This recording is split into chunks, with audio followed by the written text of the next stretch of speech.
Hello friends, welcome back to my channel. ഇപ്പോൾ ശ്രീകൃഷ്ണ ജയന്തിയും അഷ്ടമി രോഹിണി ഒക്കെ വരികയാണല്ലോ. അപ്പോൾ അതിനു വേണ്ടിയിട്ട് നമുക്കൊരു കൈമുറുക്കിൻ്റെ റെസിപ്പിയാണ് ഇന്ന് കാണാൻ പോകുന്നത്. അപ്പോൾ അതിന് നമുക്ക് ആദ്യം പൊടി നമുക്ക് തയ്യാറാക്കാം. അതിന് പച്ചരി 2 പ്രാവശ്യം നല്ലപോലെ കഴുകിയിട്ട് 2 കപ്പ് ഞാൻ എടുത്തിട്ടുണ്ട്. 2 മണിക്കൂർ കുതിർത്ത് വയ്ക്കാം. പിന്നെ അതിൻ്റെ വെള്ളമൊക്കെ നല്ലപോലെ വാറ്റിയ ശേഷം നമുക്ക് മിക്സിയുടെ ജാറിലിട്ട് ഇതുപോലെ നല്ലപോലെ ഒന്ന് പൊടിച്ചെടുക്കണം. നല്ലപോലെ വെള്ളം വാർന്ന ശേഷമേ പൊടിക്കാൻ പാടുകയുള്ളൂ.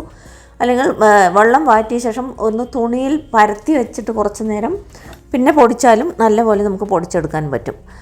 അപ്പോൾ അതിനുശേഷം പൊടിച്ചെടുത്തതിന് ശേഷം 2-3 പ്രാവശ്യം നല്ലപോലെ അരിച്ചെടുക്കുക അരിപ്പയിൽ.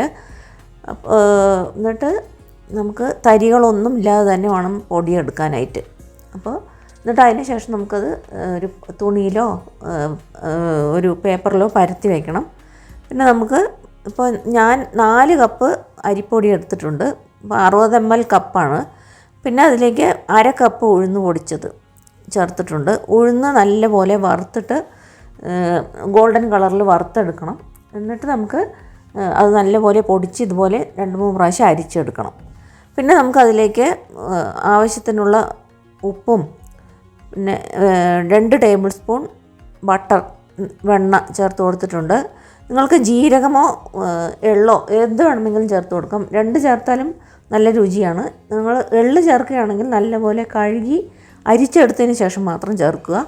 ജീരകവും അങ്ങനെ തന്നെ നമുക്ക് അതിലേക്ക് ചേർത്ത് കൊടുക്കണം. പിന്നെ നമ്മൾ കായം ഒരു 1/4 ടീസ്പൂണാണ് ഞാൻ ചേർത്ത് കൊടുത്തത് ഈ അളവിന്. അപ്പോൾ ഇതെല്ലാം കൂടെ നല്ലപോലെ ഒന്ന് മിക്സ് ചെയ്തെടുക്കുക. അതിനുശേഷം നമുക്ക് കുറച്ചായിട്ട് വെള്ളം ചേർത്തിട്ട്, ഒരുപാട് വെള്ളം ചേർക്കരുത്. അതിന് 1-2 ടേബിൾ സ്പൂൺ വെള്ളം ചേർത്ത് കൊടുത്തിട്ട് ഒന്ന് കുഴച്ച് നോക്കുക. ഒരുപാട് ലൂസായി പോകാൻ പാടില്ല മാവ്. അപ്പോൾ നമ്മൾ ചപ്പാത്തിക്കൊക്കെ കുഴയ്ക്കുന്ന പോലെ ഒന്ന് കുഴച്ചെടുക്കണം.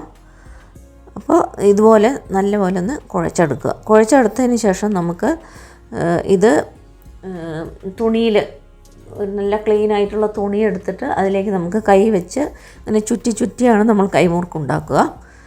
അപ്പോൾ നല്ലപോലെ മാവൊക്കെ കുഴച്ച് കഴിഞ്ഞു. ഇതാണ് അതിൻ്റെ കൺസിസ്റ്റൻസി. നല്ലൊരു ക്ലീൻ ആയിട്ടുള്ളൊരു തുണി എടുക്കുക. അപ്പോൾ നമ്മളൊരു ചെറിയ കപ്പിൽ കുറച്ച് വെളിച്ചെണ്ണ വെച്ചിട്ട് ഈ ചെറിയ ഉരുള മാവെടുത്തിട്ട് ഒന്ന് അതിലേക്ക് മുക്കിയെടുക്കുക.